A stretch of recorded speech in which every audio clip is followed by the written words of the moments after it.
Muchas veces el cuidado de la salud de los adultos y de los niños también no significa hacer cosas, sino en muchos casos es dejar de hacer cosas que son riesgosas para los pacientes y también tener cuidado con los excesos a los que la práctica médica los somete. En el caso de hoy nos vamos a ocupar de la prescripción de medicamentos más específicamente. La prescripción de medicamentos está cruzada por un gran número de intereses. Por un lado, de la industria que los produce, que con el marketing farmacéutico quiere aumentar sus ventas. También está cruzada por los intereses de los pacientes piden medicamentos, están interesados en tomar medicamentos.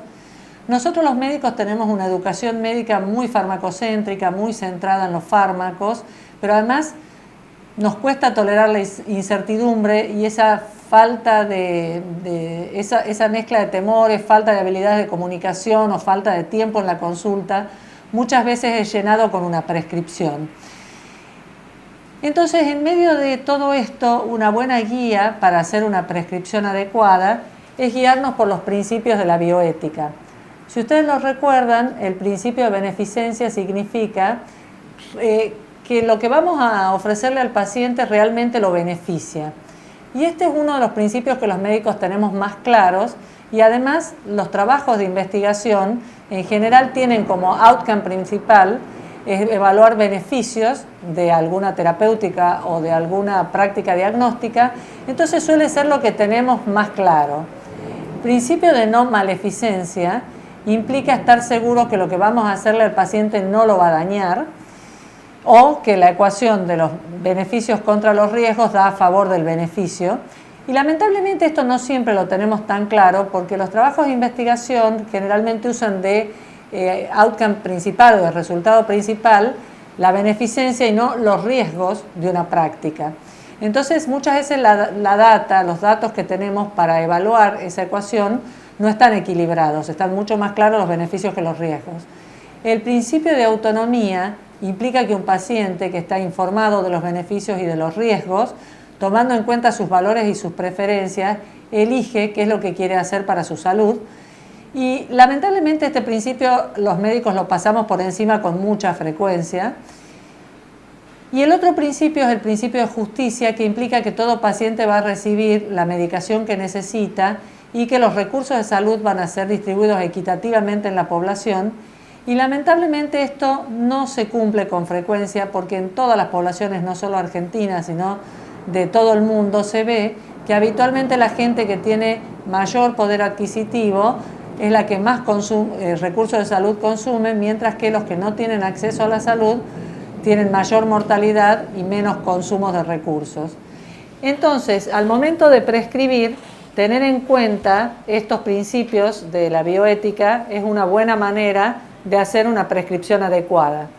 Gordon Schiff, un investigador en el Archives of Internal Medicine del 2011, plantea los principios de la prescripción conservadora y pone como primer ítem pensar más allá de los fármacos. ¿Qué significa esto? Que todo aquello que pueda ser manejado sin fármacos es mejor. Pongamos un ejemplo. En un paciente de bajo riesgo cardiovascular, tiene colesterol alto, es mejor hacer dieta y ejercicio que tomar una estatina. En un paciente que tiene lumbalgia crónica, es muchísimo mejor hacer actividad física de relajación o stretching o yoga que tomar fármacos. En los pacientes con artrosis, en vez de usar drogas modificadoras que no sirven prácticamente de nada para el cartílago o de usar analgésicos que tienen riesgos para los pacientes, es preferible hacer terapia física y actividad física adecuada a la situación clínica del paciente. La otra cosa es probar una prescripción más estratégica. ¿Qué significa esto? Usar pocos fármacos, conocer bien sus efectos adversos, sus interacciones. Cuando uno inicia un fármaco, iniciarlo a dosis bajas, sobre todo en los adultos mayores, y escalar lentamente las dosis.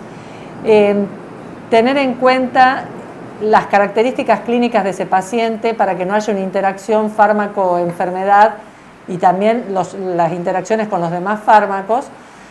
La otra cosa que tenemos que tratar de hacer es si una droga necesita un tiempo para hacer su acción plena, pongamos el caso de un antidepresivo, no apurarnos en subir la dosis o en cambiar de droga antes de haberla probado el tiempo suficiente. La otra cosa importante es tener alerta a los efectos colaterales o los efectos adversos. Primero, porque el paciente tiene que saber a qué se expone, y segundo, para evitar las cascadas terapéuticas.